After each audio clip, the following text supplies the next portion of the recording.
Assalamu alaikum wa rahmatullahi wa barakatuh. I hope you all are enjoying your Ramadan. Alhamdulillah, we'll take you in another trip back to another builder of a nation.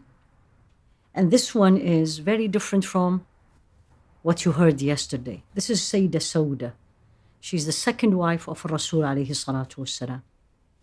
Absolutely different than Sayyidah Khadijah, but very unique and has characters that if we want to be a builders, we definitely need. So let's see who is she first. She's from Quraysh, from the noble tribe of Quraysh in Mecca. She was married before she was married to Rasul alayhi salatu wasalam, and she actually was a widow with a child. And the husband died, so she's a single mother. And one of the first women also to become a Muslim. And then the Rasul alayhi salatu wasalam, as we learned yesterday, he lost Sayyidah Khadijah, and now he's a single father, a father of 4 daughters. And so people used to come to him and they see him how sad he is, how lonely, and how much he missed the Sayyidah Khadijah. Why don't you get married? And one of the names that came in, or actually his concern was, basically, who's going to marry a father of 4 daughters? And one of the names came in as a Sayyidah Sawdah. She is a woman who accepted Islam before she got married to Rasul alayhi salatu wasalam. And she was also a single woman. So her name came up, and the Rasul alayhi salatu wasalam said, okay, what is unique about Sayyidah Sawdah as a woman? She was not very beautiful. Actually, the books of history describe her as being tall, with a heavy build, and a dark skin, and known as not very beautiful. Rasul alayhi salatu wasalam, for him at this point, is his family, his daughters, and a woman who can take this responsibility. So beauty was not the issue. For her, it came to her that Rasul alayhi salatu wasalam wanted to marry her.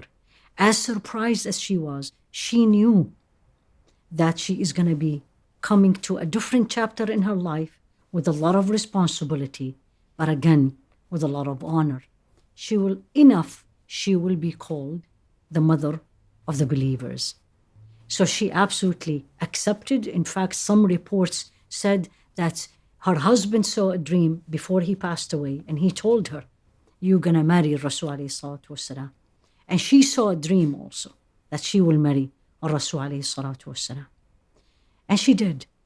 Of the uniqueness of Sayyidah Sawdah from the other wives of Rasul alayhi salatu wasalam, and uniqueness as a woman is faith, the first woman to accept Islam, migrated twice to Abyssinia and coming back, and then migrated before Rasul alayhi salatu wasalam to Medina.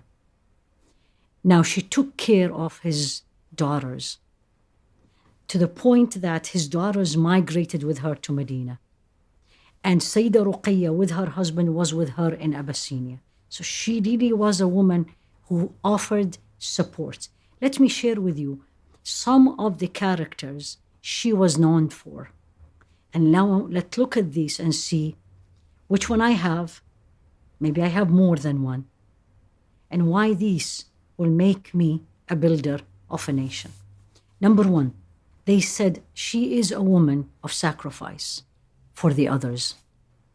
She sacrificed what may be looked at as her right for the sake of others, to make people happy.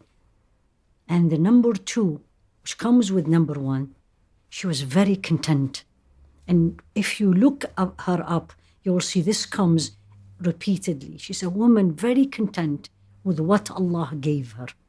The content she has, that she knew in her household, she had women, because Rasul alayhi salatu wasalam married, as we know, in that time more than one wife at that time.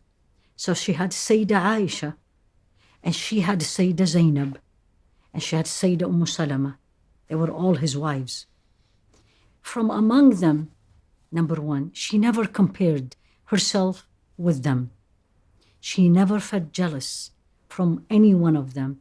On the contrary, she was the support for them, and she was absolutely happy of who she is, how she looked, what Allah gave her. And this reminds me of a hadith that is very beautiful. This is narrated in Ibn Majah, and Sayyidina Abu Huraira said, ليس الغنى عن كثرة العرض ولكن الغنى غنى النفس. The true richness or wealth is not how much I have in this world. It's rather how much I am happy and content with what I already have. And this is a Sayyidah Sawdah. As we are talking about her content, there is a saying to Sayyidina Abu Hurairah. Some says that it is said by Rasul alayhi salatu wasalam. And it is Allah saying subhanahu wa ta'ala, Ya ibn Adam, son of Adam, تفرغ لعبادتي. Empty yourself for my worship. أملأ صدرك غنى. I will fill your chest and your heart with contentment. وأسد فقرك. And I'm gonna suffice and fulfill your needs. وإن لم تفعل ملأت صدرك شغلا ولم أسد فقرك. And if you're not gonna be content with what I gave you, and instead you're gonna be running around trying to get everything else that others have, this is what will happen. And that's the continuation of the statement. And you'll always feel that you are in need. This is the uniqueness of Sayyidah Sawdah. If she compared herself with the others, she will have seen that I don't have enough. I'm not like the others. They are better than me, prettier than me. She did not. She didn't even wasted her time in this. Rather, she focused on what she has to use it to build her legacy. And Allah gave her this contentment, and she used it to the point, at one point, she wanted to focus more on Allah subhanahu wa ta'ala, spend more time in worship. And she said to Rasul alayhi salatu wasalam, he was worried about her because of her character, that the other wives may make her feel less. She said, let me just spend my time with Allah subhanahu wa ta'ala, and I'm gonna give my day to Sayyidah Aisha. To the point that Sayyidah Aisha said the following about her: I have never wanted to be another woman except one woman. I wanted to be a Sayyidah Sawdah.